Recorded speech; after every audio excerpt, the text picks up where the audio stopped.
Congresso Online O Futuro do Direito. Entre os dias 9 e 19 de novembro, estaremos debatendo e analisando juntos as profundas mudanças que estão ocorrendo. Será que o direito está pronto para o novo, para as inovações, para o futuro? O Congresso contará com a participação de palestrantes de destaque no cenário nacional. Aguardamos você! Boa noite a todos, estamos dando início à nossa segunda semana do Congresso. Aqui eu estou com o meu retorno aberto, desligando aqui. Queremos saudar todos vocês. Estamos avisando que daqui a pouco colocaremos o chat de presença a confirmação de presença lá no chat. E aí vamos dar início, né? Continue acompanhando o nosso perfil no Instagram, Congresso Futuro do Direito. A gente vai continuar sorteando bolsas de cursos para vocês. A interatividade lá está bem legal, nós estamos gostando muito disso. E hoje aqui eu tenho palestrantes maravilhosos, né? Aqui na mesa hoje. Hoje vai ser o painel exclusivamente de trabalho e processo de trabalho. Vamos começar hoje com o direito do trabalho, que é o painel 8. Quais são as mudanças que o momento atual vão gerar no direito trabalhista. Depois nós vamos falar sobre o processo do trabalho, em seguida. E hoje estamos aqui comigo a professora Shanky Bezerra. Todos já conhecem a Shanky, como ela é conhecida, que é a professora do JUS 21. É o mais conhecido professor, né? Eu ia chamar doutor porque é advogado, mas antes de todo mundo ser advogado aqui, todo mundo é professor também, que é o doutor Diego Oliveira, que é o professor aqui do SEJAS, de Direito do Trabalho. A gente vai contar ainda com a doutora Joana Rodrigues, que é uma professora aqui, responsável pelo Insta Trabalho em Foco, que tem um trabalho atuante nas redes sociais, na OAB aqui na Bahia. E hoje a gente tem, especialmente aqui também no painel, compondo a mesa, a doutora Cláudia Márcia, que é juíza lá no TRT no Rio de Janeiro, né, na primeira vara lá do TRT, e nos agraciando aqui por sua presença. Quero agradecer a todos, em nome do professor Fabrício Bastos, que é o coordenador científico do Congresso, vocês terem aceitado o convite, é uma imensa honra, agradecemos imensamente. E sem mais delongas, por causa do nosso atraso inicial, aí tivemos problemas técnicos, vamos começar então com a doutora Cláudia Márcia. A doutora Cláudia, ela vai falar sobre a atuação sindical no mundo pós-pandemia. Ela é juíza titular da Vara do Trabalho, no TRT Primeira Região. Ela é presidente da JUTRA, diretora adjunta da Escola Nacional da Magistratura, que é ENM/MB, é doutora em Direito e professora da UNIF. Doutora, seja bem-vinda, a palavra é sua, faça as honras da casa. Muito obrigada. Nossa, eu que agradeço, Daniela. Enfim, agradeço muito ao professor Fabrício, doutor Fabrício, que é promotor, quem é o organizador de todo esse evento. Agradeço a doutora Andréa Cabo, que é advogada aqui no Rio de Janeiro, que foi quem indicou meu nome, que ela vai participar do painel posterior aqui, com o meu amigo Marcelo Moura. É uma honra muito grande estar entre o doutor Diego e a doutora Chan, que a gente estava aqui conversando animadamente um pouquinho antes, né, desse evento abrir, e eu me sentia em Salvador, eu me senti em Recife, e eu acho que eles se sentiram também no Rio de Janeiro, né, porque trocamos aqui nossas experiências enquanto cidadãos, né, brasileiros, porque viemos aqui de um momentozinho pós-eleição, e de vida também, né, porque a vida é isso, né, e construímos aqui novas amizades, né. Então, eu hoje fui convidada para falar de um tema do direito do trabalho. Eu sugeri que fosse esse tema de direito coletivo, que é a questão da atuação sindical no momento pós-pandêmico, exatamente porque a gente consegue fazer, né, contextualizar aí a atividade sindical, né, e inseri-la aí nesse momento extremamente diferenciado que todos nós vivemos hoje, que é uma atividade eminentemente telepresencial, né, e aí os sindicatos também estão, né, todos atuando de forma telepresencial, pelo menos aqui no estado do Rio de Janeiro, que é o que os sindicalistas têm passado para a gente. Mas, assim, qual é a contextualização em relação a esse tema que achei interessante para colocar num painel desse, num congresso desse nível, né? É porque, na verdade, assim, os sindicatos eles tiveram uma mudança de paradigma muito grande após a Lei 13.467 de 2017, né? A lei que a gente denomina de reforma trabalhista, né? Ela trouxe ali alguns artigos, evidentemente, que mudaram o perfil, né? E impulsionam o sindicato, na verdade, a trabalhar de uma forma diferenciada e ter mais atenção aquilo que ele se propõe, que é efetivamente acompanhar a categoria e trabalhar para que a categoria realmente tenha melhores condições de trabalho. Isso a gente falando do sindicato profissional, né? E o sindicato econômico, por sua vez, também vai trabalhar pela categoria, como sempre fez, né? Tentando equilibrar essas forças, né? Que são forças que não deveriam ser tão antagônicas como são hoje. Né? E esse antagonismo ele é oriundo realmente do sistema capitalista que a gente vive. Né? Então, a força de trabalho ela é aproveitada pelo empresário, pelo empregador, mas esse aproveitamento ele se dá sempre através de contraprestação, e as contraprestações estão postas na Constituição da República e nas leis complementares e leis ordinárias. Então, qual é o objetivo maior desse sindicato? Né? Então, quando a gente fala de sindicato, eu vou levar aqui uns 5 minutos, né? Coisa que a gente faz aí, né, doutora Jana e doutor Diego, a gente faz isso durante 2 aulas, talvez, ou 3, numa graduação, ou até um curso todo de pós-graduação, que é contextualizar historicamente o sindicato, né? Mas só para dar uma resumida assim, muito básica, só para a gente começar a conversar, realmente o sindicato, sem dúvida nenhuma, né, é uma força, né, que nós temos aí há 60 anos, pelo menos 60 anos de história. Eles tiveram, né, o início ali na década de 30, na primeira industrialização brasileira, que é de 30 a 40, os economistas chamam isso de industrialização tardia, né, porque o Brasil ele passou a ser industrializado de uma maneira, né, muitas décadas depois do que a Europa e Estados Unidos, mas, enfim, né, a atuação sindical ela começa ali com aquela pretensão, né, de proteger ali a força de trabalho, proteger o empregado. Década de 30, década de 40, foi posta na Constituição de 46, foi mantida na Carta de 64, e a Constituição de 88 foi o auge, efetivamente, de reconhecimento da atividade sindical. A CLT, que é de 43, né, de 42, né, com vigência 43, ela também tem um capítulo todo para o direito coletivo, exatamente dada a importância, né, desse contexto do direito coletivo, porque nós temos o direito individual e o direito coletivo. A gente está aqui tratando agora do direito coletivo. Então, a atuação sindical, realmente ela é acolhida no ordenamento jurídico, oficialmente, né, com a CLT, e depois acolhido e consolidado com a Constituição de 88. Nesses anos, nessas décadas, né, o sindicato ele vem agindo, ele vem atuando, me parece que no início, de uma maneira muito mais efetiva, de uma maneira muito mais presente, que é o que a gente chamava do sindicalismo de chão de fábrica, né? Os sindicalistas estavam nos empreendimentos, estavam nas empresas, nas fábricas, que a gente está vendo aí o início da industrialização brasileira, né? E esse início, ele se confunde, inclusive, com esse ambiente sindical, mas o sindicalista estava ali no chão da fábrica, agindo, atuando, né, dispondo, lutando por melhores condições de trabalho.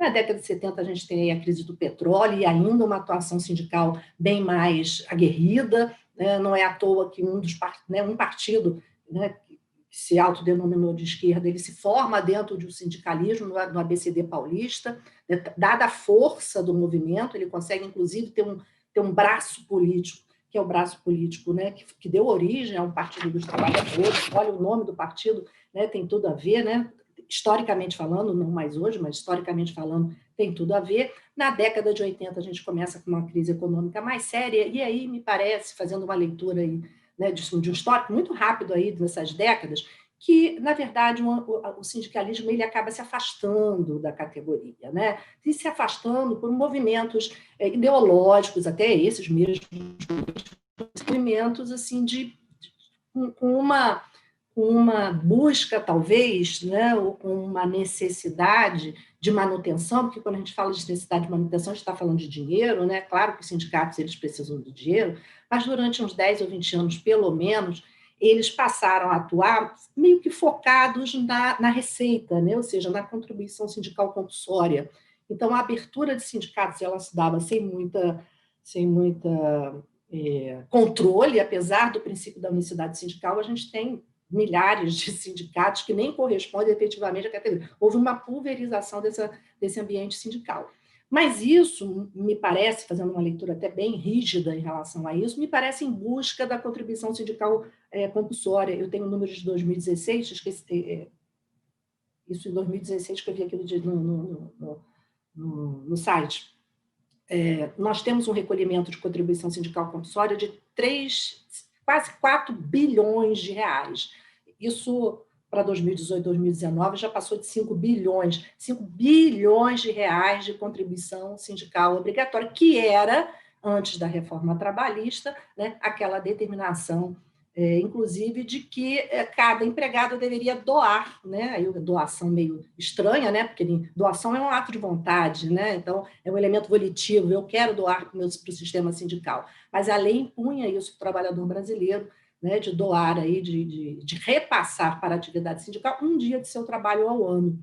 E todo trabalhador sindical, né, independentemente de ser sindicalizado ou não, a pessoa pode até não querer participar do sindicato, mas era obrigado, efetivamente, a fazer esse recolhimento. Então, historicamente, acredito que o sindicato ele teve os seus primeiros anos de auge de atuação sindical, efetivamente, até a década de 70, 80, depois começou o declínio, com os sindicalistas se afastando efetivamente da categoria. É claro que toda regra tem exceção, né? Nós temos categorias cujos sindicatos são fortalecidos até hoje, vê aí os petroleiros, o Sindipetro, né, um pouco ainda do sindicato dos bancários, aqui no Rio a gente tem o sindicato dos professores, ainda bem atuante, apesar, né, de ser uma categoria fragilizada economicamente, mas o sindicato ainda é preparado, ainda é aguerrido. Então, quando eu falo assim, eu estou falando de uma maneira geral, evidentemente que toda regra tem sua exceção. Tanta é exceção que o sindicalismo é forte até hoje em São Paulo, né, no ABCD paulista, onde as indústrias realmente se instalaram, né, no primeiro momento. E aí, o que aconteceu? Né? Em novembro de 2017, veio a reforma sindical e extirpou essa questão da contribuição sindical obrigatória. Ela passou a não valer mais como obrigatória, ela passa a ser realmente um elemento volitivo. Houve uma grita muito grande, houve uma movimentação esperada, inclusive, dos sindicatos nesse sentido, né, arguindo a inconstitucionalidade desse texto da reforma sindical, mas isso já foi, né, chancelado pelo STF, agora em 2018, né, em junho de 2018, com o julgamento de uma ação direta de inconstitucionalidade, efetivamente declarando a DI 5794, declarando a constitucionalidade do dispositivo. E aí, o que a gente vê, né? O sindicato ele se perde, né? E ele se perde ideologicamente exatamente porque ele não tem o dinheiro para se manter. Não sei qual é a experiência de Recife ou até da Bahia, mas no Rio de Janeiro nós temos sindicato com grave crise econômica, né? Mandando embora, dispensando, tendo que fazer uma revisão da sua forma de gerir o sindicato, porque também era um cabide de emprego, né? Vamos confessar, né? Todo mundo era colocado lá e eles não tinham muita responsabilidade em gerir o sindicato. Com a perda do dinheiro, é claro que foi um choque aí administrativo muito grande, e eles tiveram que repensar a sua forma de atuar. Eu sempre achei, né, que era constitucional, eu nunca declarei constitucionalidade, inclusive o meu doutorado foi sobre isso, eu defendi a tese da liberdade sindical, inclusive contra a unicidade sindical imposta, né, pela Constituição. Acho que a Constituição, segundo, inclusive o Arnaldo Susequinde, ele fala isso nos livros dele, né, que é um acordo esdrúxulo, né, porque você adota a liberdade sindical enquanto princípio, né, e impõe, né, a restrição da unicidade por categoria e base territorial, que é o princípio da unicidade sindical. Então, cadê a liberdade sindical se você é obrigado a ficar afeto efetivamente a um sindicato por base, por categoria? Então, não tem liberdade, porque a pessoa não pode optar, né? Então, o que fez o sindicato por conta dessa imposição legal, né, de ter um sindicato por base da categoria? Ele começou a desdobrar as categorias, né? Então, a categoria que era única, hoje em dia você tem o Sindicato dos Professores Universitários, o Sindicato do Professor do Ensino Fundamental. As categorias começaram a se desdobrar. Isso eu estou falando porque eu acho possível, né? Eu até defendi isso academicamente na tese de doutorado. Mas tem algumas coisas também meio estranhas. No Rio tem o Sindicato das Passadeiras e Lavadeiras de Roupa Branca, né? Diferente do Sindicato das Passadeiras e Lavadeiras de Roupa qualquer. Então, assim, isso também já é meio pesado na minha cabeça. Pluralidade, mas tem que ter uma pluralidade com logicidade, né? Com razoabilidade. Até porque, quanto mais fragmentada a categoria, menos força ela pode ter. Então, tem que ter sempre, né, uma cisão, mas uma cisão coerente, né? O Romita fala muito isso, que foi meu orientador de doutorado, ele fala muito isso. Você romper com o princípio da unicidade sindical não significa perder a unidade, porque você pode se unir em federações e confederações, né? Então, você coloca mais força da pirâmide sindical, né? Inclusive nas cúpulas, né? E deixa a base um pouco mais fragmentada, até para o sindicalista conseguir chegar até o chão da fábrica, como a gente vê, até o ambiente empresarial, como a gente fala hoje em dia. Então, assim, a leitura que eu faço, que a gente pode discutir, é que, efetivamente, a perda dessa contribuição sindical obrigatória, se num primeiro momento ela traz problemas para o sindicato, e traz sim, porque é uma questão financeira, né? E eles não se prepararam para isso, né? O ordenamento jurídico não, mas assim, os pesquisadores desse assunto, produzindo artigos, enfim, teses, a gente já estava sinalizando que isso era fadado a acontecer, mas dia menos dia isso ia acontecer. E os sindicatos, por sua vez, não prestaram atenção nisso e não criaram outra modalidade contributiva.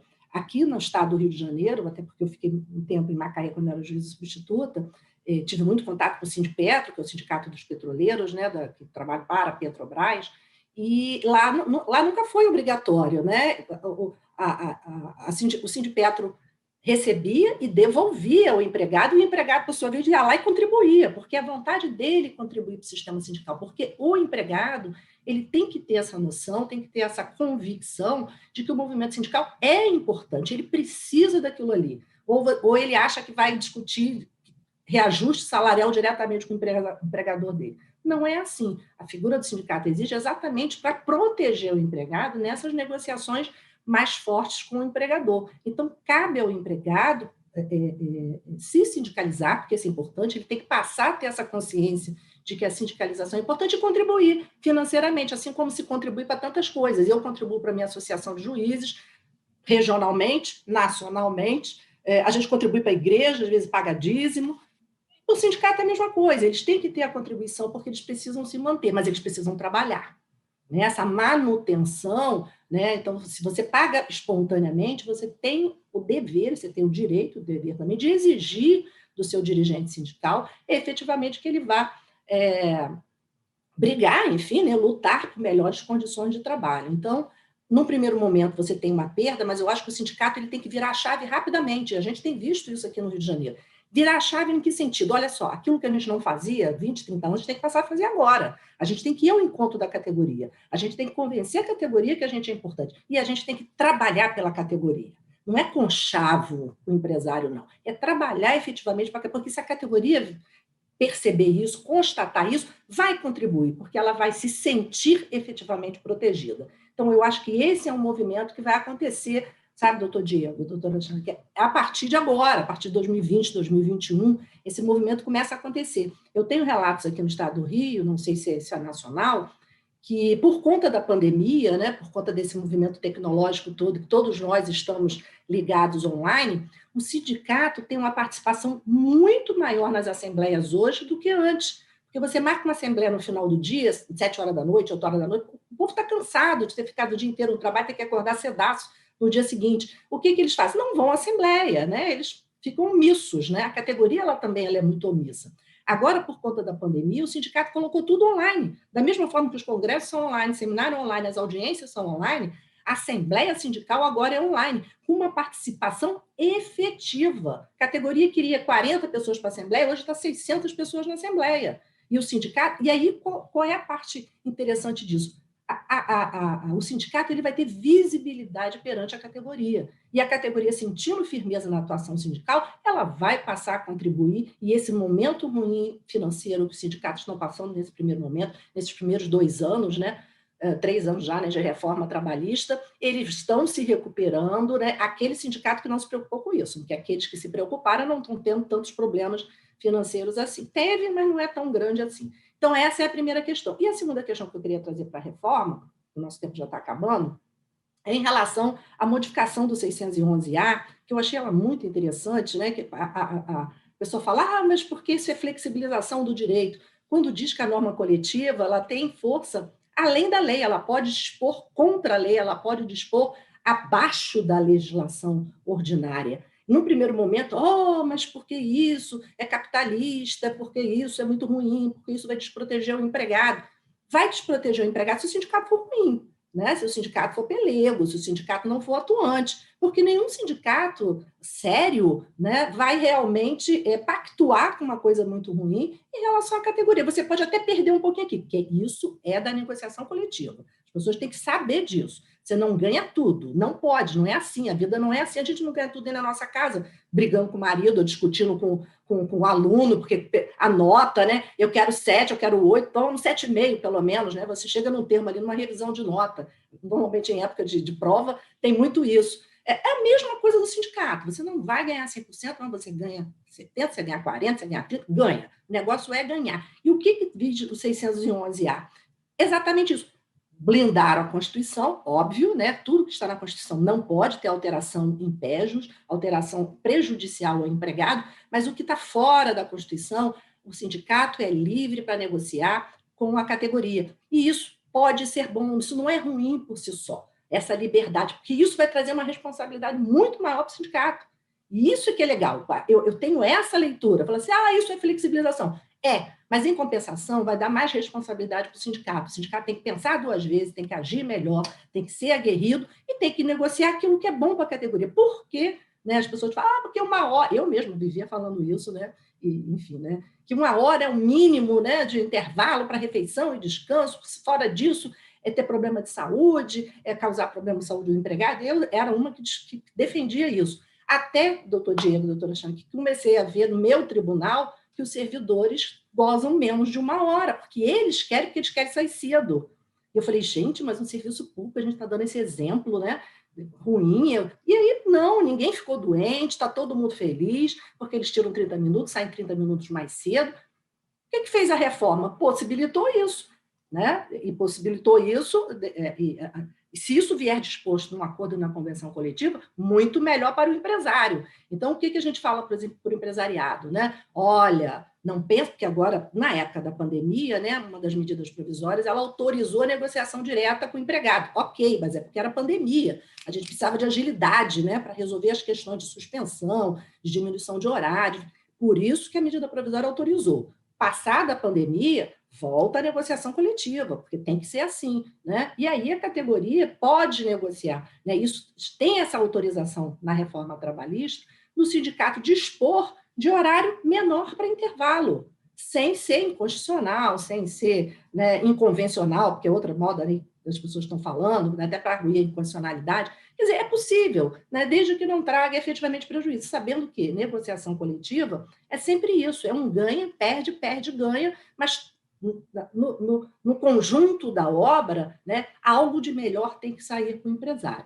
Então, assim, a mensagem que eu passo, enfim, aquilo que a gente pode discutir é efetivamente isso, né, ter uma leitura diferenciada em relação à perda da contribuição sindical obrigatória, como até medida de fortalecimento do próprio movimento sindical, e o sindicato aproveitar, né, essas 611-A e mostrar serviço, e dizer a que veio, e aí a consequência, me parece, é a categoria confiar, né, e fazer a sua contribuição espontânea, né, sem ser obrigado a fazer. E eu acho que com isso, eu acho que se isso acontecer, né, dentro dessa minha história, eu acho que 5, 10 anos a gente vai ter sindicatos muito melhores no Brasil, que não é esse peleguismo que a gente vê hoje em dia, né, pairando pelo Brasil inteiro. Eu acho que essa retomada do sindicato, dos dirigentes sindicais, efetivamente vai ser importante a partir de textos da reforma que foram julgados, que foram alegadas, né, em constitucionalidade, mas na medida, né, sobre uma questão o STF já disse que é constitucional. Né? Então, de tudo, a gente tem que sempre ver um ponto positivo. Me parece que o ponto positivo para a gente começar a conversar hoje nesse congresso em relação à atuação sindical é esse. Daniela, muito obrigada pelos meus 20 minutos, a organização do evento. Doutora Cláudia, a gente que agradece a explanação excelente sobre os sindicatos. Bastante que o sindicato perdeu força, né, com a reforma trabalhista, mas eu acredito que, além da justiça do trabalho, tem que existir uma proteção ao trabalhador, que é a parte mais fraca na relação de trabalho. Né? Eu sei que ele perdeu essa força, mas eu adorei a explanação. Em algum momento, vamos sonhar que daqui a 5 anos a gente tem os sindicatos que a gente desejava, né, desde o início, que eles fossem realmente isso. Né? Ele só vai acontecer quando a categoria exigir, Daniela. Então, a categoria tem que ir para a luta. dirigente sindical vai ficar assim, né? Porque nem todos são tão aguerridos. Mas também a categoria não pode reclamar, porque eles também não vão lá fazer nada, entendeu? Tem que ir lá cobrar, participar, ajudar financeiramente. Aí eu acho que essa construção ela é amarradinha num conjunto. Mas isso não é coisa para 2021. A gente vai construir mais um pouquinho, né? Jogar mais um tempinho para ter essa conscientização, entendeu? Mas essa é justamente a proposta do Congresso. A gente acredita que a gente está no meio de mudança, né? Eu sei que é uma mudança sanitária, uma revolução de saúde, mas é uma revolução. Mudou as nossas mudou as nossas culturas, mudou os nossos relacionamentos.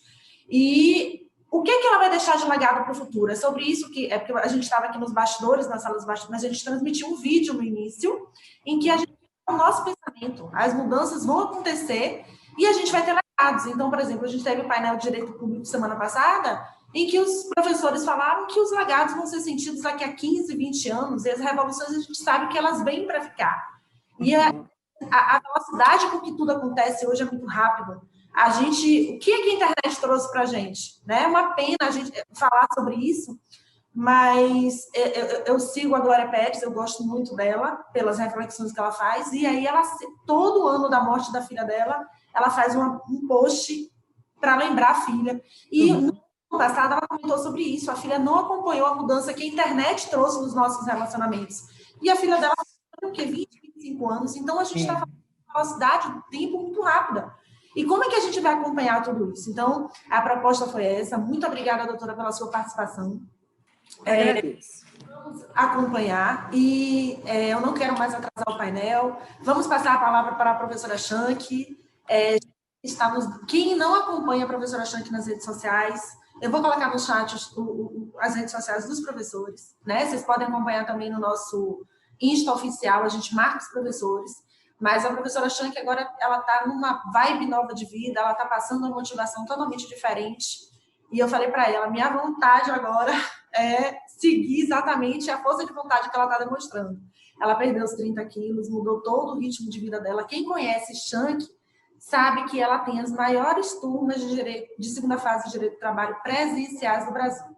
Ela consegue colocar em Recife 300 alunos. Você está com quantos, Shank? 330 alunos? A gente começou Isso. Presenciais. Então, assim, para a segunda fase de trabalho numa cidade como Recife. Então, é um fenômeno na preparação de exame de ordem, né? E aí eu conheço Shank lá do JUS 21, ela é coordenadora da nossa pós-graduação em Direito do Trabalho. Para quem não conhece e quiser acessar, é uma boa opção. E aí a Shank ela vai falar hoje para a gente sobre as relações do trabalho em meio à pandemia. Né? A professora Shank ela é mestre em Direito pela Universidade Federal de Pernambuco, é especialista em Direito do Trabalho e Processo do Trabalho, ela é advogada trabalhista há 18 anos, é empresária, professora universitária, coordenadora de pós-graduação e professora de cursos preparatórios para concurso de exame de ordem e concurso também. Shankinha, a palavra é com você. Fique à vontade. Obrigada. Boa noite, Dani. Primeiro, estou honrada com o convite para palestrar aqui nesse evento, nesse congresso online, honrada aqui com a minha mesa, com a doutora Cláudia, com o doutor Diego, palestrar junto com eles, né? Fico muito feliz de estar com vocês dois aqui, podendo a gente trocar ideias nesse momento tão difícil, né, que está sendo para todo mundo. E começo falando o seguinte, que primeiro, né, o meu tema aqui ele é relativo a essas relações de trabalho pós-pandemia, durante pandemia e pós-pandemia, que na minha opinião, não sei a dos meus colegas de mesa, mas a gente tem um direito aqui rompido depois dessa pandemia. A gente tem um novo direito, um novo olhar agora para o direito em si, de uma forma geral, e para o próprio direito do trabalho.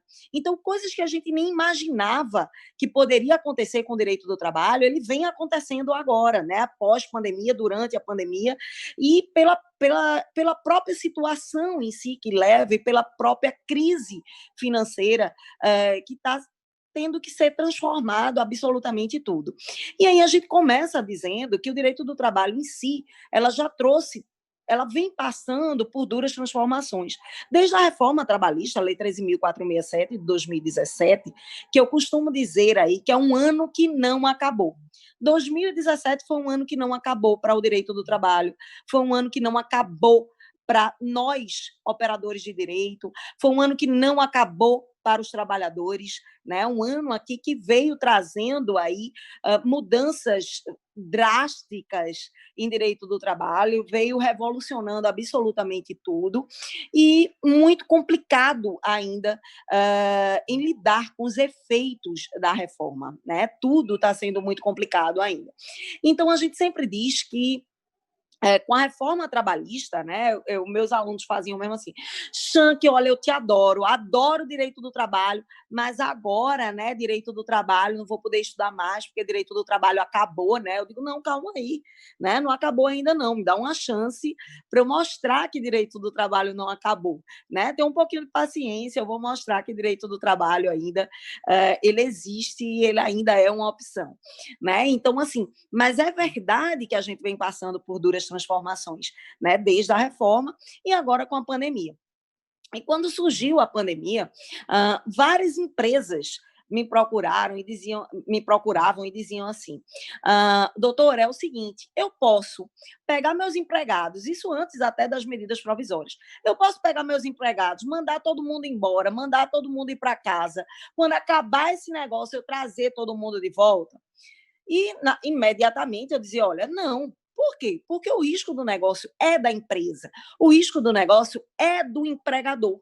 Né? Sempre o risco do negócio é do empregador. Então, você vai ter aqui que, inicialmente, manter esses seus empregados. Né? Então, de início, a gente tinha essa situação como posta. E aí, o que é que aconteceu? Surgiu a medida provisória 927, né? Uma medida provisória que, a princípio, aqui se dizia que era uma medida provisória da morte, porque foi aqui muito ruim para os empregados e ela não trazia grandes vantagens aqui para a classe trabalhadora, apenas para a classe empregadora, mas mesmo para a classe empregadora, ela também não trazia grandes vantagens. E, por sua vez, o governo, com a medida provisória 927, ele não entrava com absolutamente nada, né? Então, a gente chegava aqui com a medida provisória 927, já com a imposição do home office, do teletrabalho aqui, que foi bastante complicado aqui para os trabalhadores de uma forma geral. Eu passei por teletrabalho, né? Então, eu pude vivenciar aqui o teletrabalho e posso dizer categoricamente que não foi nada fácil aí o teletrabalho imposto. Por quê? Primeiro que os empregadores não estavam preparados para o teletrabalho. Então, imaginavam aqui que os empregados eles tinham que trabalhar 24 horas, mas ele está em casa, então ele tem que ficar aqui com o WhatsApp totalmente disponível. Ele está excluído do controle de jornada, porque o artigo 62, inciso 3, ele traz aqui o teletrabalho excluído do controle de jornada, então, querendo ou não, esse empregado não iria receber horas extras, né, o que eles estavam achando, a maioria dos empregadores, então ele pode se tornar aqui meu escravo. Então, eu posso falar com ele a hora que eu quiser, quando eu quiser, como quiser, porque agora está sendo instituído o teletrabalho. Outra situação muito comum que aconteceu com o teletrabalho em meio à pandemia foi que as empresas exigiram que os empregados comprassem os equipamentos. E a medida provisória 927, ela já veio estabelecendo isso, né? Que quando os empregados não tiverem aqui como comprar os equipamentos, a empresa deve fornecer equipamentos e estrutura, e caso a empresa não venha fornecer, caso a empresa não possa fornecer, que esse tempo é contado como tempo à disposição do empregador, tempo à disposição da empresa.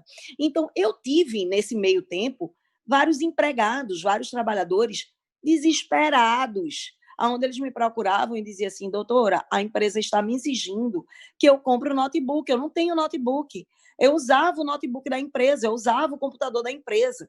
Eu tive isso acontecendo com amigos meus professores, em que ele dizia, eu usava a internet dividida com o vizinho, mas agora eu vou ter que contratar uma internet mais potente, porque a empresa está exigindo que eu faça videoconferência, né? E isso utiliza uma internet absurda.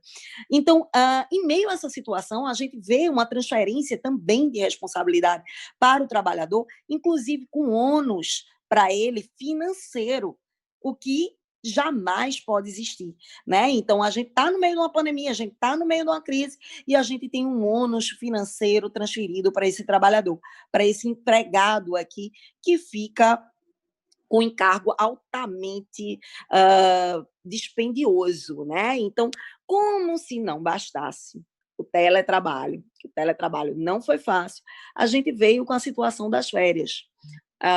E a situação das férias foi muito interessante. Por quê?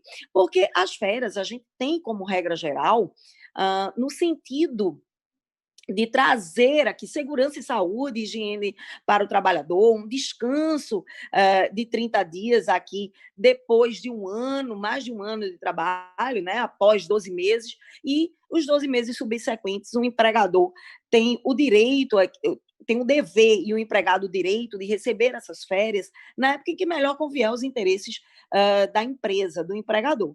Mas aí, o que é que aconteceu? A gente viu essas férias sendo transformadas aqui de uma outra forma. A gente viu as férias sendo dadas aqui ao trabalhador não para que ele tivesse um descanso, né? Foi aí uma forma diferente até de ver as férias, né? Mas para minimizar os danos da empresa. E, querendo ou não, né, a gente vê uma situação muito complicada diante da pandemia, porque, por sua vez, a gente tem trabalhadores aqui desesperados, né? A gente tem trabalhadores sendo despedidos e, por outro lado, a gente tem aqui empresas quebrando.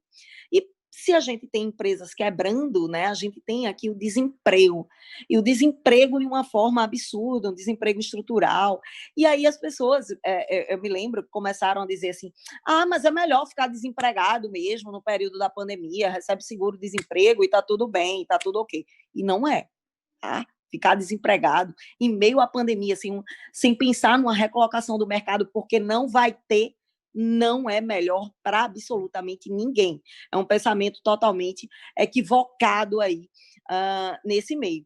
E o que é que aconteceu também? O que foi muito comum nesse período da pandemia foram empresas despedindo empregados por facto príncipe, né? Aquele ato do príncipe aqui.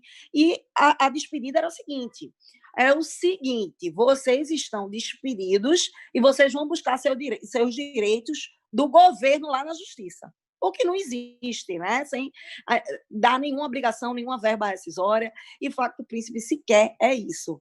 Né? Então, é uma deturpação aí do facto príncipe, onde a gente diz que muita gente terminou se aproveitando aí também da pandemia aí, invertendo direitos, invertendo o que a lei diz, né, para se aproveitar, digamos assim, né, se aproveitar da pandemia.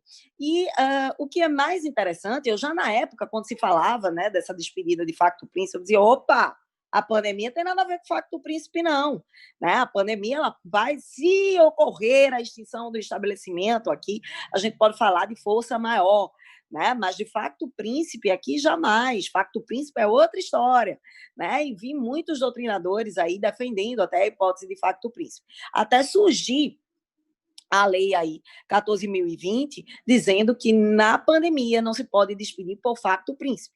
E muita gente questionou. Quer dizer que na pandemia a pessoa não pode ser despedida? Pode, porque a empresa é do empregador, ele despede quem ele quiser, a hora que ele quiser, quando ele quiser. Não é que não possa ser despedido, né? Eu só tenho uma limitação aqui quando o empregado ele tem estabilidade ou nas situações de redução ou suspensão do contrato de trabalho, aonde a gente tem essa questão aí de uma certa garantia de emprego, digamos assim, que foi concedida nas situações de redução e suspensão de contrato de trabalho. Mas, em regra geral, tirando isso, eu podia ter, sim, né, essa despedida aqui tranquilamente, sendo que deve ser pago que as verbas rescisórias. As verbas rescisórias elas devem ser pagas, devem ser respeitadas. E a gente teve aqui despedidas em massa, sem o mínimo, sem as verbas rescisórias serem pagas. Eu não sei aí como aconteceu em Salvador e no Rio de Janeiro, mas aqui em Recife foi caótico, inclusive empresas de ônibus, né, com despedidas em massa, pessoal do ramo de turismo também, que foram despedidas em massa, e tem vídeos em que é triste você ver essa situação, onde no vídeo vem a gerente do RH e diz assim, fulano despedido, ciclano despedido, fulaninho de tal, férias. Em meio, assim, já umas 100 despedidas que teriam ocorrido, né? Então, a gente viu a situação meio que caótica nesse tempo. E aí, o que é mais interessante ainda disso tudo é que, nesse contexto, né, a gente sente que, muitas vezes, é o apelo da sociedade que faz com que surja as decisões do governo, né? Então, a sociedade dizia assim, opa, peraí, né? O empregado está extremamente sendo prejudicado. O empregado veio aqui em situação de desemprego, em situação de direitos dele aqui sendo extremamente minimizados, né? O empregador, por sua vez, sua atividade econômica em crise, várias empresas quebrando, e o governo não vai fazer nada, né? O governo não vai tomar aqui nenhuma medida, o governo não vai tomar nenhuma posição, e aí surgiu a medida provisória 936, que depois foi convertida em lei, né? E a medida provisória 936, ela veio, né, mas para atender justamente os anseios aí da sociedade, né? Ela veio aqui como socorro, né? A ideia dela era mais ou menos essa, olha, empregador, estou chegando aqui para te socorrer, segura aqui tua onda que eu estou chegando aqui para te dar um suspiro. Isso depois de várias empresas já terem, inclusive, quebrado, né? Porque a gente tinha aí esse panorama diante dessa situação. E aí, o que é mais interessante, né, que a medida provisória 936, ela trouxe justamente essa questão de redução e de suspensão do contrato de trabalho, né? E aí, com essa contraprestação aí do governo, onde as empresas elas puderam aí suspirar um pouquinho mais aliviado. Infelizmente, como no Brasil tudo termina sendo, de uma forma ou de outra, subvertido, né? A gente terminou aí várias suspensões de contrato de trabalho, várias reduções de contrato de trabalho, sendo também fraudadas, né? Então, ouvi falar de várias empresas e fui procurada por vários empregados que recebiam aqui do governo com contrato suspenso, mas trabalhando normalmente para a empresa de porta fechada. Ou pior, né? Trabalhando, ou eu não sei qual é pior, trabalhando para a empresa de porta fechada ou trabalhando de home office. E a empresa alegando para ele, dizendo assim, olha, você não pode trabalhar normal, mas você pode trabalhar normalmente de home office. Né? E a empresa utilizando o quê? O trabalho, a mão de obra desse trabalhador, e o governo pagando. Quem está pagando é o governo, é o povo, por essa mão de obra que está sendo empregada para a atividade econômica. E isso é extremamente lamentável. Essa semana, eu tive até em alguns restaurantes e perguntei, né, alguns garçons, assim, comentando, né, alguns empregados, e aí eu perguntei, e aí, como é que está aqui? Teve a suspensão do contrato de trabalho, teve a redução? Eu disse, não, a gente ainda está em redução. Mas assim, né, doutora, redução só no papel, porque nós estamos trabalhando as mesmas 8 horas por dia que sempre trabalhamos, fora as horas extras que estamos fazendo, mas estamos recebendo aqui metade do governo, né? É incrível isso, né? Então, não só acontece isso, né, do ramo aqui em direito do trabalho, em que as pessoas sempre acham um jeitinho aí de levar uma vantagem, né, de ter uma vantagenzinha em cima do meio do caos, né, da situação caótica aqui que a gente está, como também, por exemplo, até o benefício mesmo que foi concedido aí para os autônomos de R$ 600, a gente via aqui artistas recebendo esse benefício, a gente via pessoas com total condição, né, empregados e pessoas com condições financeiras absurdas recebendo benefício. A gente termina dizendo, né, que faz parte, né, do Brasil dele ter esse jeitinho, de levar esse jeitinho nessas circunstâncias. Mas eu fico muito entristecida quando isso acontece em direito do trabalho, sabe?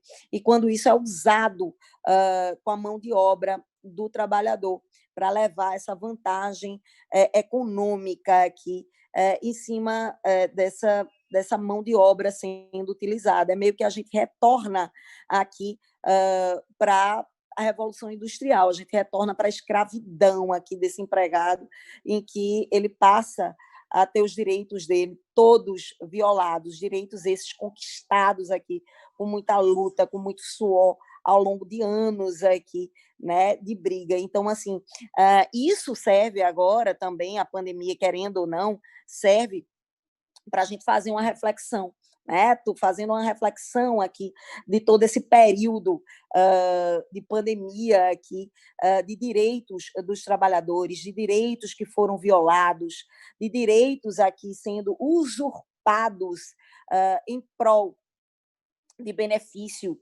de outros, né? Então, vou terminando por aqui, porque já sei que está acabando aí meu tempo, né? Mas aproveitando para deixar essa reflexão aí desse período de meio de pandemia e pós-pandemia e desses aproveitamentos aí de vantagens de usurpar, né, os direitos dos trabalhadores, desses direitos dos trabalhadores sendo surrupiados à torta e à direita.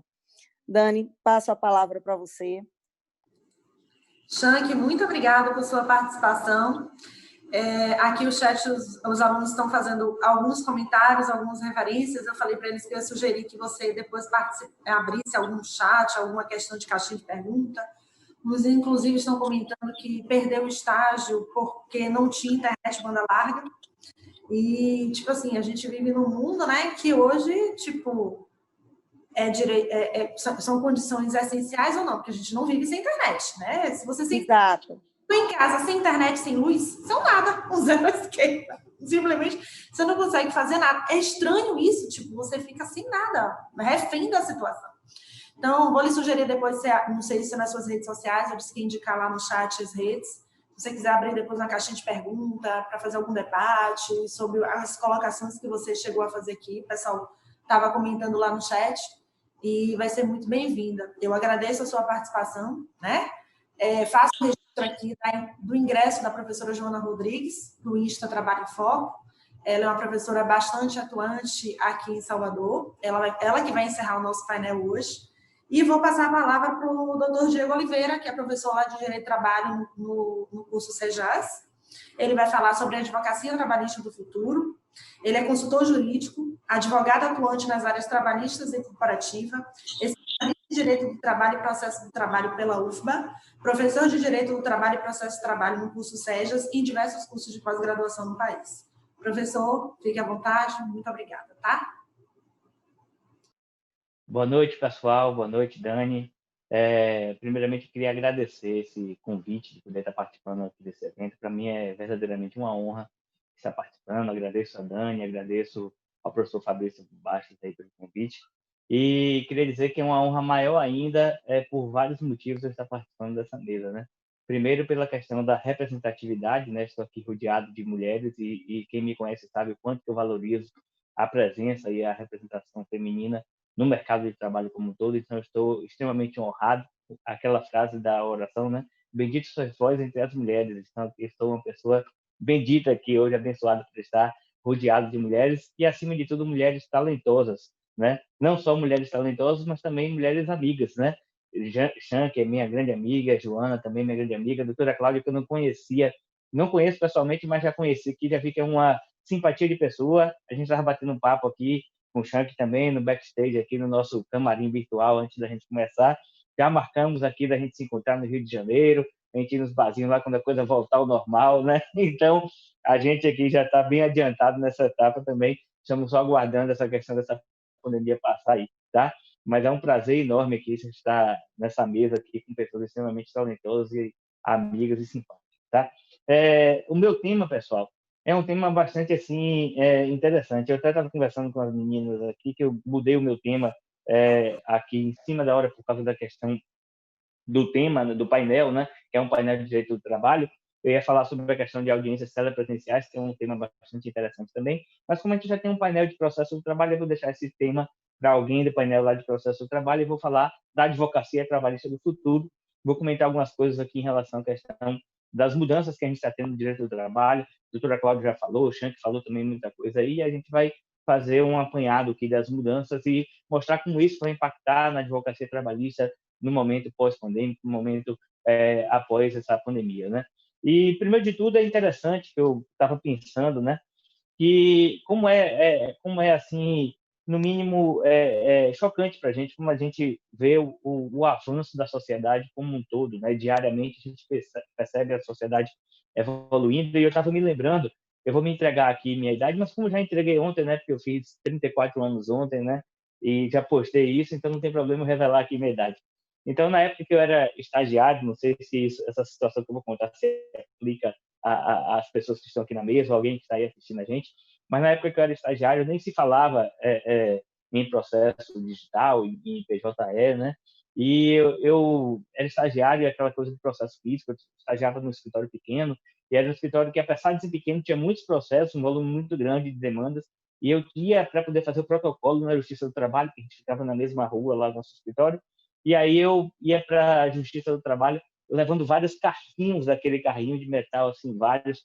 E aí o pior de tudo é que muitas vezes, por ser um escritório pequeno, a demanda era muito grande, eu ia para a Justiça do Trabalho em cima do horário do término do protocolo para poder protocolar as petições, e eu passava correndo na Justiça do Trabalho naquela rua para poder chegar na Justiça do Trabalho lá, e às vezes eu corria risco de ser acidentado, de ser atropelado, sei lá, com aqueles carrinhos na mão, muita coisa. Já passei muito sufoco, muita história engraçada tendo essa época aí, e a gente não se falava, né?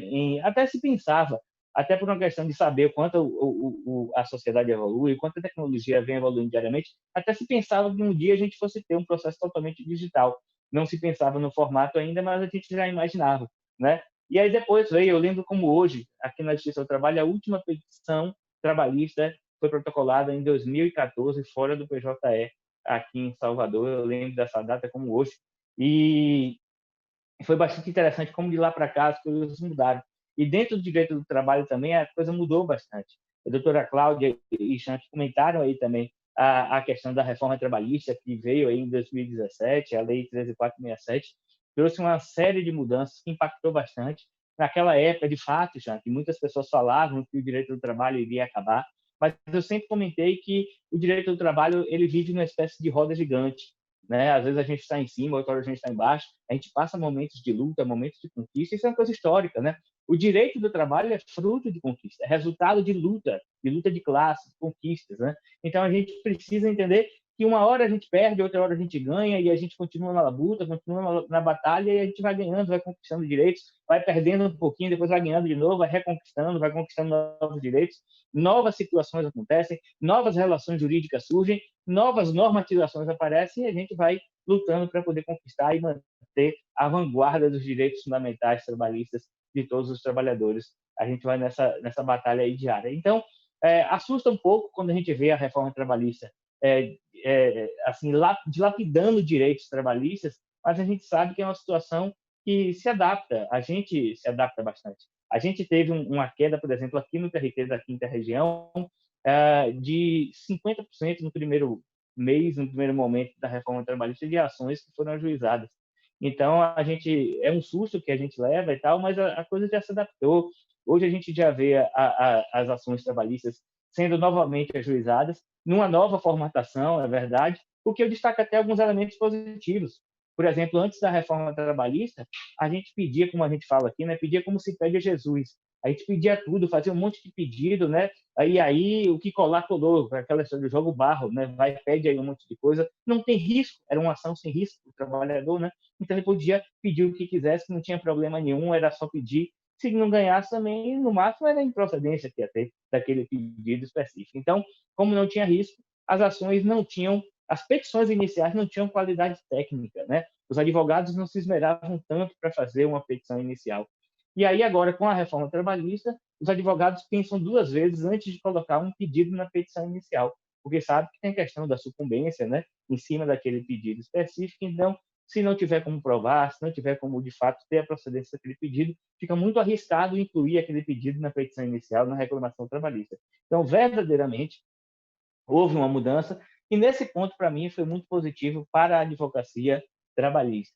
E a gente vê aí, a gente vem analisando a questão da pandemia, é um novo momento, é uma nova mudança, né, que a gente está tendo, é uma nova transformação que a gente está tendo nas relações como um todo, e não tem como ser diferente também em relação ao direito do trabalho. A gente passa por uma situação que também, assim como naquela época lá que eu estagiava, ninguém imaginava a questão do processo judicial, eu tenho certeza absoluta que exatamente nesse momento aqui, no ano passado, ninguém imaginava que hoje a gente estaria aqui nessa situação, né? A Shank comentou aí, falou da questão do teletrabalho, e exatamente agora nós estamos trabalhando em teletrabalho. Esse evento aqui é um evento de teletrabalho, então é uma coisa que é uma herança que fica, né, do direito do trabalho como um todo. Ninguém imaginava que a gente fosse estar assim nesse momento.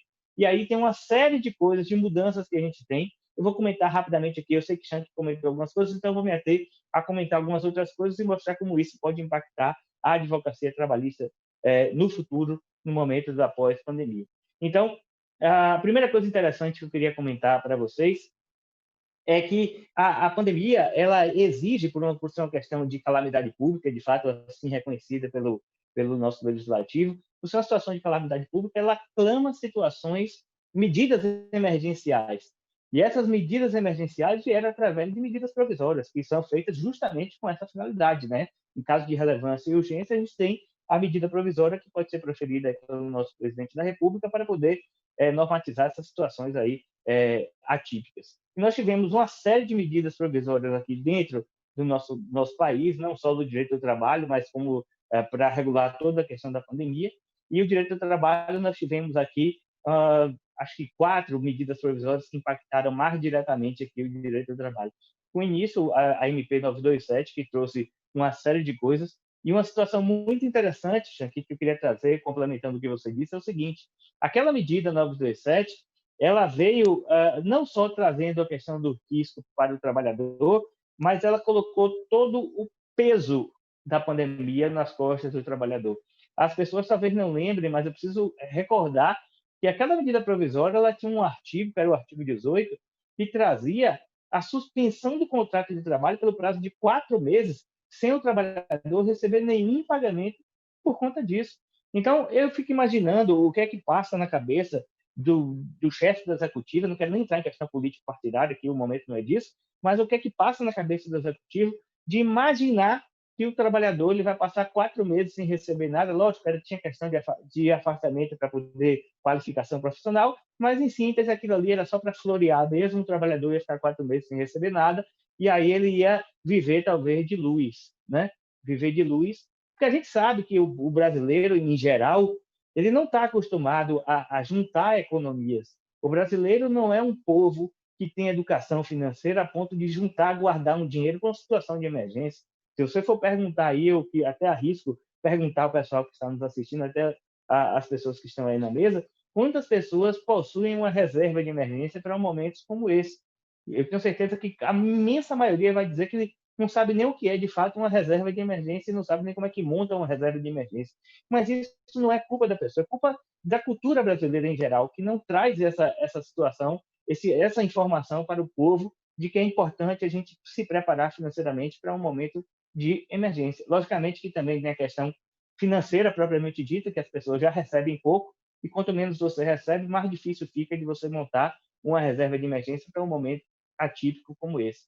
Mas, de fato, a gente precisa entender que essa medida provisória trouxe esse peso todo como se fosse um tiro nas costas do trabalhador brasileiro, colocando aí como previsão a suspensão do contrato de trabalho por 4 meses. Lógico, no dia seguinte, aliás, no mesmo dia, o presidente disse, aquela história, né, revogação via Twitter, né, disse que iria revogar a medida provisória no mesmo dia. Ele viu que foi um ataque assim enérgico em cima dele e dessa medida, e aí ele revogou no dia seguinte com outra medida, quando a MP 928 revogou o artigo 18 da MP 927 e tirou essa questão. Mas essa MP 927 ela trouxe uma série de coisas que tinha como intenção a preservação do emprego e renda.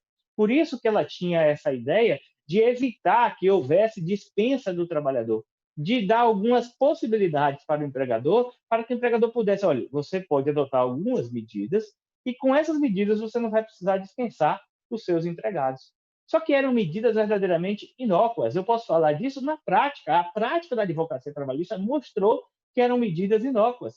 Meus clientes empresários, eu advogo hoje basicamente para empresas, então, meus clientes empresários estavam ansiosos por uma medida do governo, e quando saiu a MP 927, falei, pronto, saiu uma medida, vou analisar aqui e vou mostrar para vocês.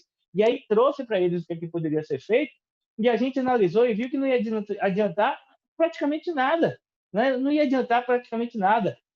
Ele não ia deixar de pagar nada, ele ia apenas postergar o pagamento, sendo que o postergar esse pagamento, a conta um dia ia chegar, e ia chegar na hora errada, verdadeiramente. Né? A gente tem, por exemplo, a questão do banco de horas, né? O banco de horas que foi possibilitado aí até a formação de um banco de horas negativo pela MP 927, e você pode começar a compensar essa jornada 18 meses depois do fim do estado de calamidade. Né? Então, a partir de 1º de janeiro, se assim continuarmos, a partir de 1º de janeiro você começa a compensar essa jornada, e eu tenho certeza absoluta que em 2021 os empresários ainda não estão preparados para poder arcar com isso e poder fazer essa compensação de jornada com essa questão dos trabalhadores, com as relações de trabalho da forma como estão nesse momento. E aí a gente tem uma série de situações nessa medida provisória que tem situações, problemas. Por exemplo, a questão de antecipação de férias que a gente tem, até de período aquisitivo que nem se iniciou. Isso foi permitido também na MP 927, para poder você não dispensar o seu empregado.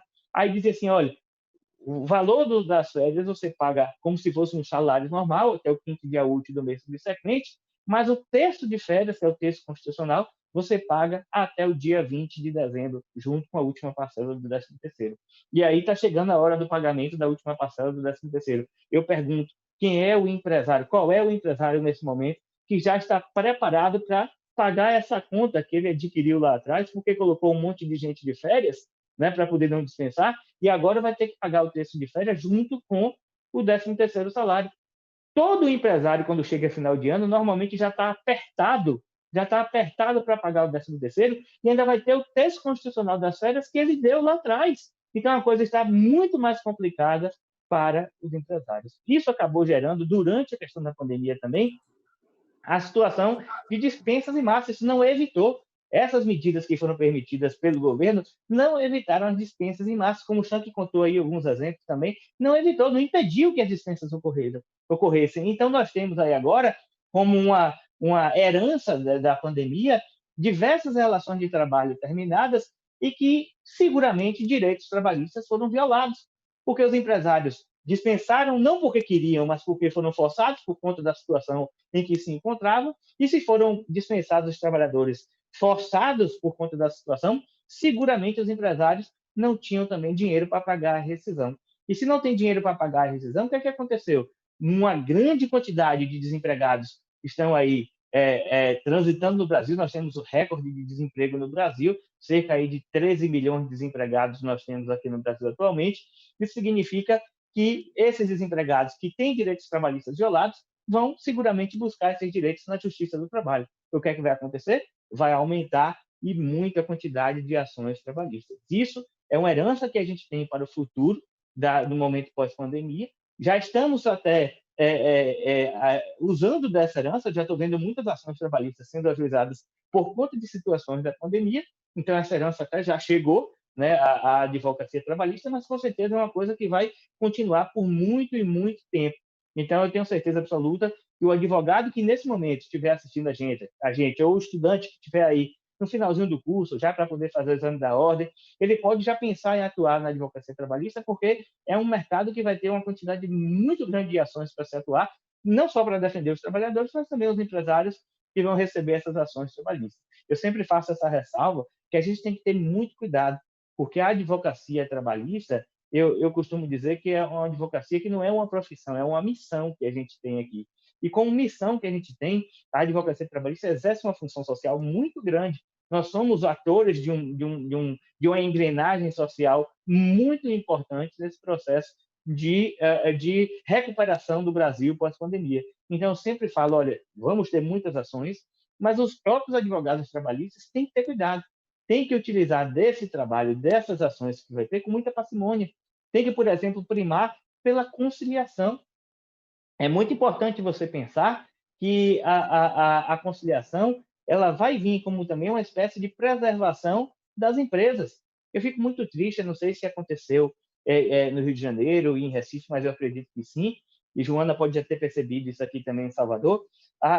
Eu tenho passeado de vez em quando no shopping para fazer alguma coisa, porque no momento de pandemia a gente evita sair, mas quando necessário, vou algumas vezes ao shopping e vejo a quantidade de lojas que fecharam nos shoppings aqui. Shopping a gente vê, eu estou citando shopping porque é uma concentração grande, né?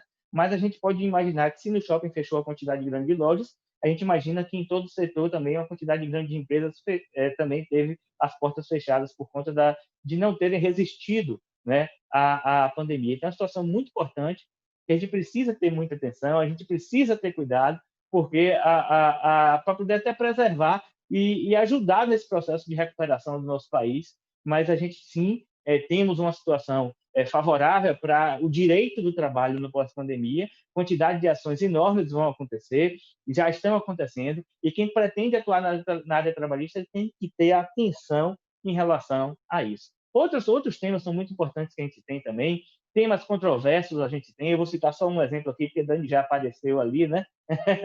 Já apareceu ali, então já estou encerrando. Mas só um último tema, que é controverso, que vai gerar também muita discussão na Justiça do Trabalho depois, a questão do 13º salário, os trabalhadores que tiveram um contrato de trabalho suspenso ou a redução da sua jornada de trabalho, né? Em relação à suspensão do contrato, não há muita controvérsia, se não trabalhou pelo menos 15 dias, ele vai ter aí não vai contabilizar aquele mês do 13º, mas em relação à redução da jornada de trabalho, até hoje não se chegou num consenso, porque a legislação ela não está preparada para isso, não estava preparada para essa situação, e tem na doutrina diversas posições de como vai ser essa questão da jornada de trabalho reduzida e pagamento do 13º salário, e certamente isso vai desembocar na Justiça do Trabalho também, para poder discutir o pagamento dessas verbas nesse momento aqui da pandemia, tá? Eu sinto muito assim do tempo que a gente tem aqui, Dani. Eu sei que o tempo não ajuda a gente nesse momento, mas eu fico muito feliz de ter tido essa oportunidade de poder bater esse papo com vocês aqui.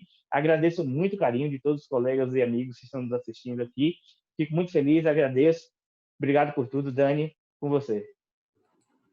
Diego, os comentários no chat, tanto que você fez excelentes colocações. Eu vou só acrescentar aqui o seguinte: a gente teve um painel na semana passada específico sobre mediação, conciliação e práticas colaborativas. E na quinta-feira a gente vai falar sobre o perfil que o profissional precisa ter neste novo cenário. O que é que ele precisa desenvolver? O que é que o mercado vai exigir da gente nesse futuro próximo? Então, a gente vai discutir bastante sobre isso, inclusive já faço convite aqui. Os congressistas recebem diariamente a programação dos painéis do dia, e é uma coisa que a gente precisa fazer, porque nós, como profissionais do direito, eu digo amplamente todos, a gente precisa ter novos posicionamentos, novas qualidades, novas qualificações técnicas. O mercado e o momento exigem isso da gente, né? Aquele profissional de antigamente, ele não vai perseverar. E isso eu vivi porque eu fiz contabilidade antes de fazer direito, e eu percebi isso na contabilidade. Quem tinha aquela função antes do contador, que fazia débito e crédito na caneta, na calculadora, acabou. A contabilidade assumiu um perfil gerencial. Será que o direito também não vai exigir isso da gente? A inteligência artificial está vindo aí, e se a gente não se habilitar e não se qualificar, a gente vai perder espaço, né? É uma preocupação que a gente vai ter. Não vou me atrasar. Eu vou passar a palavra para uma queridíssima professora. Ela é um doce, um amor. Quem conhece ela, a gente aqui das gravações, nos bastidores da ESA, sabe que ela é um amor de pessoa, a professora Joana Rodrigues. Ela vai falar sobre um tema super atual, e eu vou deixar para fazer as minhas colocações depois que ela encerrar o painel. Ela vai falar sobre o teletrabalho e carreira das mulheres, desafio e perspectivas pós-pandemia. Aqui eu sou mãe, doutora Joana eu sei que é, doutora Cláudia já falou que tinha um filho no início, 3, então a gente imagina como é que está a vida de mãe. E aí hoje meu marido falou assim, Gabriel precisa voltar para a escola. Eu falei, como assim? Tipo, a gente não tem previsão de quando as escolas e nossa vida vai voltar ao normal. Então, como é que a gente vai fazer nesse período? É realmente muito difícil. Mas eu vou deixar para a doutora Joana comentar. Ela que é uma professora mestre em políticas sociais e cidadanias, advogada especialista em direito e processo de trabalho. Ela é conselheira da OAB e presidente da Comissão de Apoio aos Professores da OAB Bahia. Professora Joana, muito obrigada por ter aceitado o convite.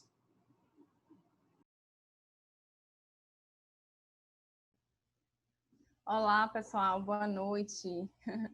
Boa noite a todos e todas que estão aqui nos acompanhando. Boa noite, Dani, obrigada pelas suas considerações aí carinhosas.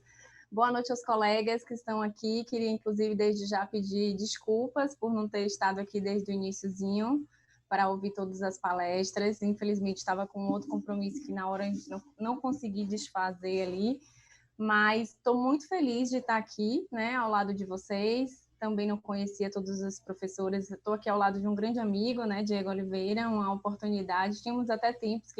Tinha tempo que não estávamos juntos em um evento. Muito feliz de te ver aqui e de também cumprimentar aqui a professora Cláudia e a professora Chamsky, é assim que pronuncia, que quando eu entrei estava aqui falando assim, enfim, encerrando sua fala de maneira muito brilhante, assim, muito potente, que inclusive corroboro muito do que você trouxe aqui na sua exposição e vou fazer algumas retomadas em relação a isso também. E aí, gente, queria dizer que, como Dani colocou, né, minha fala é sobre um tema que eu acho que tem sido, digamos assim, discutido amplamente no âmbito da pandemia, cada vez mais, né, mencionado, se reflete sobre isso, e acho, inclusive, viu, Diego, que ele se conecta um pouco com esse finalzinho do que você trouxe aí na sua fala, né, quando você menciona a questão dos problemas que serão levados para a justiça e que irão aí, enfim, né, ser conduzidos a controvérsias que serão conduzidas aí à justiça. Acho que quando a gente fala de teletrabalho é algo que também, né, é um elemento aí importante que se criou, que na verdade ele não passou a existir, né, com a pandemia, obviamente, e aí é importante sinalizar, né, que o teletrabalho era uma modalidade que, inclusive, foi prevista pela reforma trabalhista, né, ainda que de maneira bem sucinta ali foi regulamentado, e que já vinha crescendo esse modelo, de um modo geral, em alguns tipos de categoria. Porém, com a pandemia, e aí eu vou falar um pouquinho sobre isso, se intensifica, e aí eu acho que é um dos grandes, esse assunto ele é muito desafiador e a mim me toca de uma maneira muito especial, porque acho que foi um dos grandes marcos que nós teremos pós-pandemia, né? Nesse pensamento do que o pós-pandemia nos oferece, nos oferta no mundo do trabalho, os desafios em face dessa nova modalidade que passou a ser de uma maneira utilizada de uma maneira bastante grande, né, em larga escala, inclusive por categorias que a priori ainda não tinha sido vislumbrada, né, visualizada a sua atividade, enfim, o exercício dessas categorias através do teletrabalho. Então, acho que nós temos aí muitas questões para serem discutidas e o recorte que eu trago aqui hoje é algo que também me toca, como o Dani colocou aqui, de uma maneira muito particular. Por quê? Porque é entender, né, o papel das mulheres no âmbito do teletrabalho, é entender como essa modalidade de trabalho, que é tão desafiadora, que traz tantas questões a serem pensadas, né, inclusive conflitos, né, que são suscitados na vida daqueles que estão aí laborando no ambiente do teletrabalho, como que isso vai impactar a vida das mulheres, sejam elas com filhos ou sem filhos, e em que medida, né, para cada uma delas, sobretudo para as mães, há esse impacto, essa intensidade ou não. Então, assim, é muito importante a gente pensar isso, e aí, antes de avançar sobre a questão das mulheres em si, acho importante a gente só fazer um pequeno, bem breve, retrospecto de como é que esse teletrabalho ele vem a se tornar essa modalidade tão forte, tão intensa, no âmbito da pandemia e das relações de trabalho atual. Sabemos que com o reconhecimento da calamidade pública, né, e a orientação da Organização Mundial de Saúde, que foi logo no início da pandemia e sucedida através das regulamentações nos países, né, enfim, por todos os países do globo, e, sobretudo, aqueles mais prioritariamente atingidos ali pela pandemia, o intuito do isolamento, a orientação do isolamento, e a partir daí, obviamente, os governos precisaram pensar de que maneira que iria se regulamentar isso, né? E aí nós temos a medida provisória 927 trazendo, né? Obviamente a gente teve a lei que é conhecida como a lei do coronavírus, ali falando primeiramente né, em relação à quarentena, à possibilidade de isolamento, mas isso se torna, de um modo efetivo, né, uma alternativa de uma maneira mais premente para a classe dos empregadores, a partir da possibilidade que a MP viabiliza, na verdade, ela flexibiliza, ela autoriza essa legislação emergencial do trabalho, tão muito bem explicada pela professora Chomsky, ela vem possibilitar, de um certo modo, autorizar de uma maneira com muita facilidade, inclusive, de maneira diferente daquilo que estava na própria CLT anteriormente, a possibilidade daquelas atividades compreendidas como não essenciais, a utilização, a conversão, digamos assim, do trabalho presencial para o teletrabalho, né, ou também chamado de trabalho remoto. Não vou fazer aqui a distinção específica entre o que é home office e o que é teletrabalho, embora a gente saiba que, de um modo geral, às vezes as pessoas usam como se fossem ambas a mesma coisa, a gente sabe que tem diferenças, mas acho que para o efeito do recorte que eu quero trazer, isso não tem tanta relevância. Eu queria entender tudo como algo realmente, um trabalho remoto, um teletrabalho exercido nessa perspectiva. E aí, gente, é importante mencionar o quê? Que os desafios do teletrabalho, o que é esse teletrabalho, o que é esse trabalho remoto, o que ele tem de grande impacto na vida das pessoas? Ele é o rompimento, a partir do momento que o trabalhador ele é direcionado para o ambiente virtual, para o trabalho remoto, se rompe de uma maneira muito efetiva o limite físico entre a atividade formal remunerada daquele trabalhador, né, aquela vinculação com o ambiente externo, né, com o seu vínculo formal de trabalho, e a sua vivência, e rompe-se ainda essa barreira física e esse limite temporal entre essa esfera e a sua esfera privada, a sua esfera íntima, a esfera de sua subjetividade, a esfera do seu trabalho não remunerado, das tarefas que você desenvolve no âmbito da sua residência, né, e que não são consideradas atividades, né, remuneradas, né, digamos assim, socialmente valorizadas numa perspectiva de uma relação, de uma sociedade salarial. Então, por si só, esse elemento já é um elemento de muito desafio. É importante mencionar que há pesquisas que indicam que essa modalidade de teletrabalho, ela requisita do trabalhador habilidades que nem todos os trabalhadores gozam, assim, que possuem, digamos assim, habilidades para saber diligenciar, para saber organizar e gerenciar essa possibilidade de trabalho no âmbito de suas residências.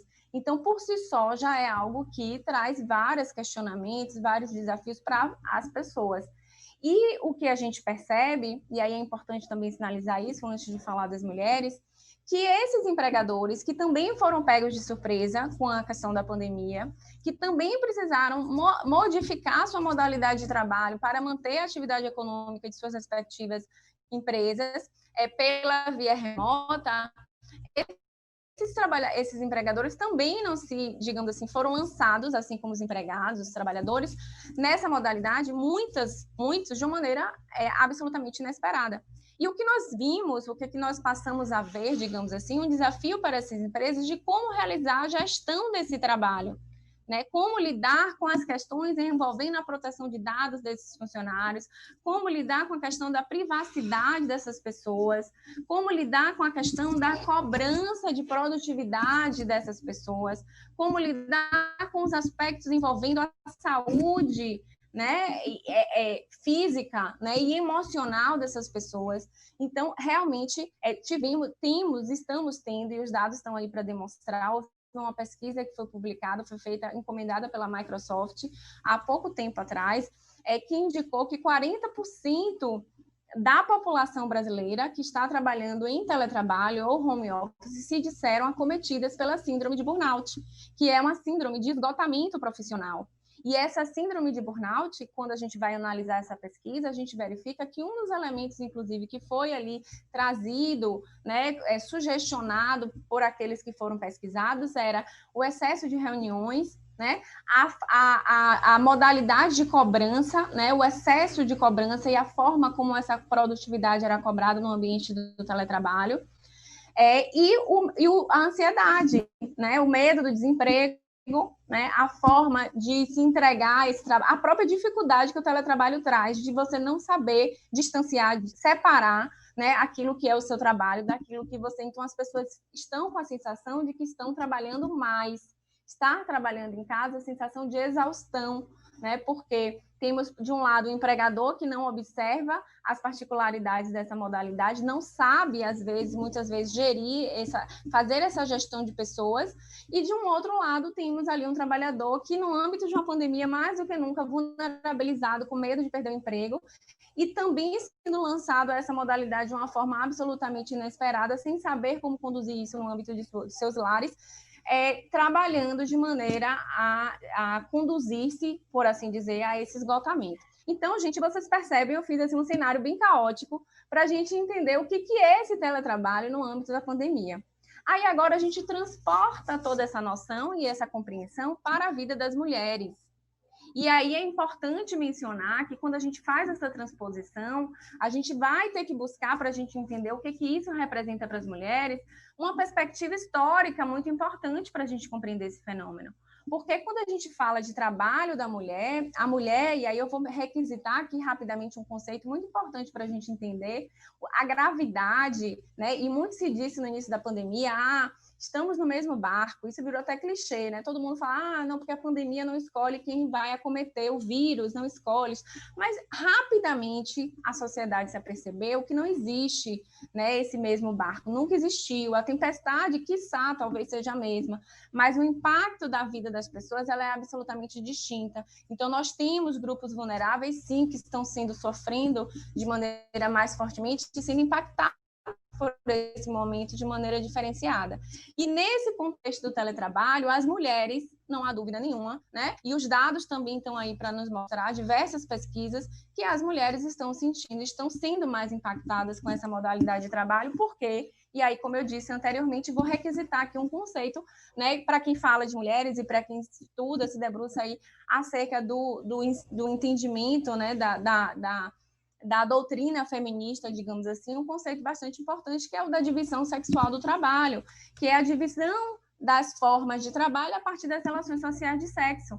É uma construção histórica que vai, obviamente, se transformar à medida de qual a sociedade que nós estamos falando, à medida de qual tempo histórico nós estamos se referindo, mas que, de um modo geral, tende a fazer uma divisão, né, hierarquizada, que destina aos homens, né, atividades que são compreendidas, socialmente valorizadas, atividades remuneradas, ou seja, atividades que são desenvolvidas no âmbito externo dos lares, e, historicamente, as atividades não remuneradas, as chamadas atividades de cuidado às mulheres. Então, dentro de uma sociedade patriarcal, né, e aí, por assim dizer, em algumas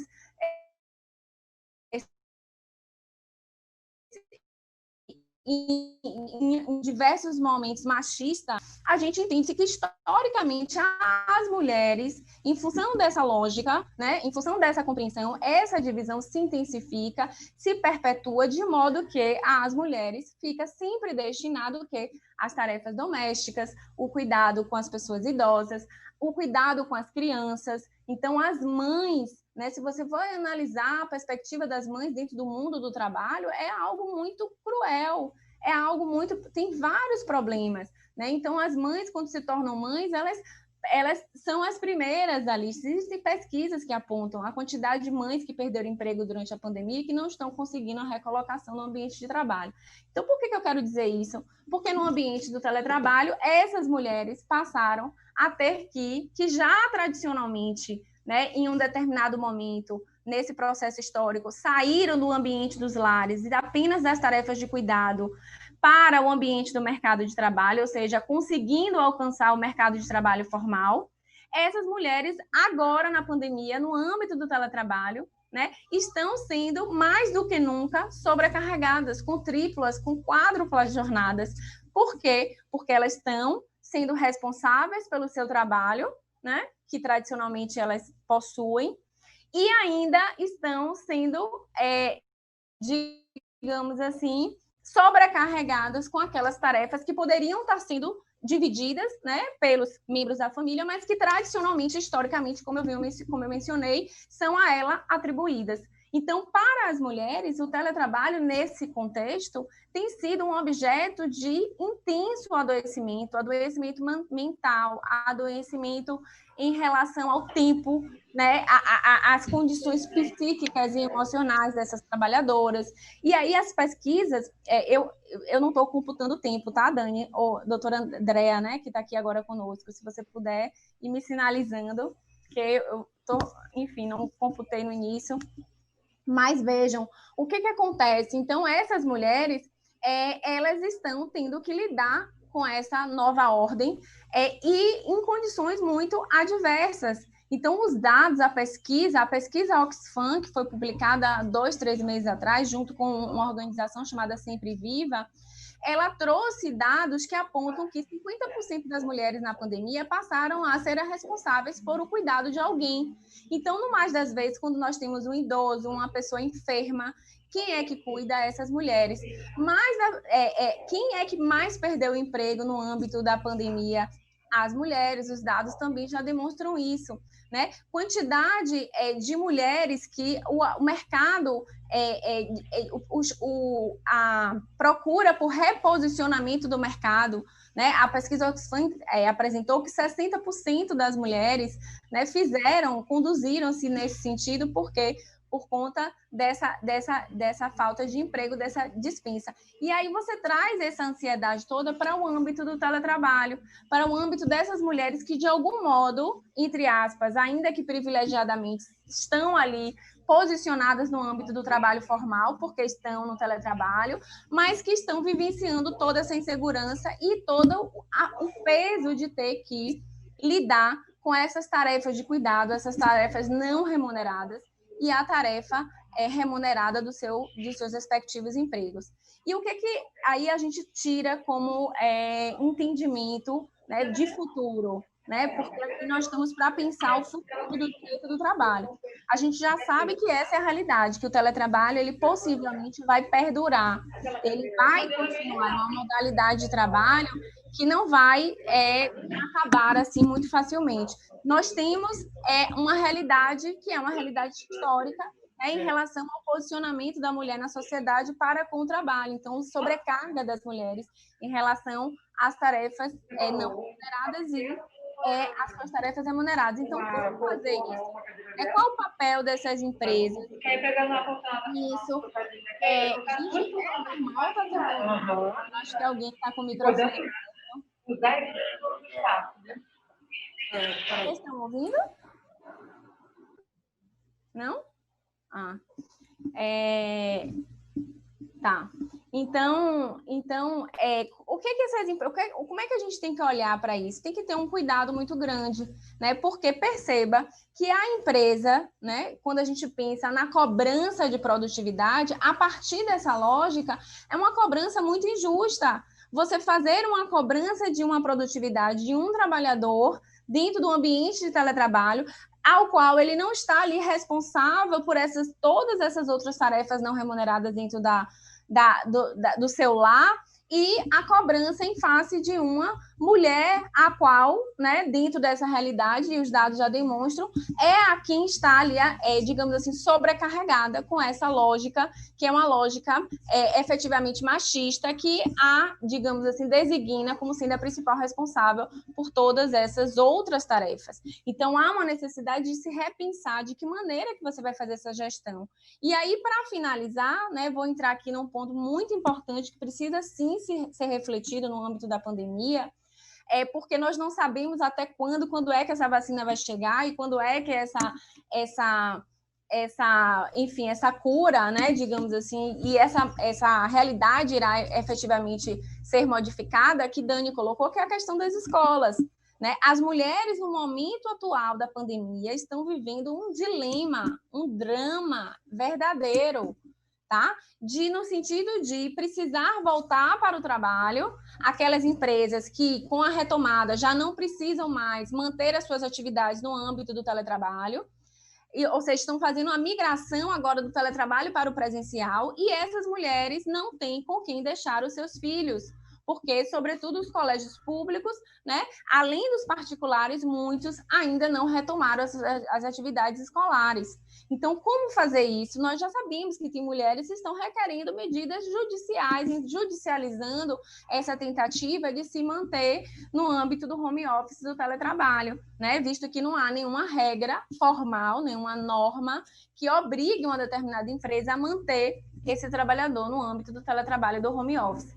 Então, são desafios que estão postos e que, de um certo modo, como eu busquei aqui, de um certo modo, demonstrar para todos, que estão impactando de uma maneira forte, mais diferenciada, estão salientando, estão enunciando uma realidade de desigualdade de gênero que já existia muito antes da pandemia, mas que é intensificada a partir desses novos desafios, a partir dessa nova realidade, no âmbito da pandemia e, sobretudo, no âmbito do teletrabalho. Né? Então, as mulheres, elas estão vivenciando, né? E aí, nessa tempestade, como eu mencionei, não há dúvida de que essas mulheres estão sendo impactadas mais fortemente por essa realidade. E os dados, e aí só para finalizar, é que há um retrocesso, esse dado é muito impactante, né? As pesquisas computando todos esses indicadores em relação ao teletrabalho, em relação à queda da remuneração das mulheres no âmbito da pandemia, a busca por recolocação de emprego, estão demonstrando um atraso, né, de 10 anos em relação aos avanços que foram conquistados pelas mulheres antes da pandemia. Então, todas as conquistas que as mulheres, de um certo modo, vinham galgando, né, de igualdade de gênero no âmbito do trabalho, de melhorias de remuneração, de equiparação em nível de pessoas ocupadas no âmbito de acesso ao mercado de trabalho, né, estão aí estão caminhando, estão retrocedendo, e isso é algo muito grave. Então, é algo... Oi. Doutora, a gente queria agradecer, né, a participação. E aqui, quero agradecer de coração os participantes do primeiro painel de hoje, que foi o painel sobre direito do trabalho. Eu coloquei, estão todos juntos aqui na tela, então todos estão vendo vocês, que a gente não é todo dia que a gente consegue encontrar isso. Eu não sei quando verei vocês presencialmente novamente, nem tão cedo, eu não tenho uma esperança breve, mas queria agradecer de coração. Eu vou liberar os palestrantes do primeiro painel, os que quiserem se sentir à vontade de deixar o painel, sei que todos têm suas obrigações. Se quiserem continuar conosco aqui no painel, vai ser um prazer, né, contar com a presença de todos.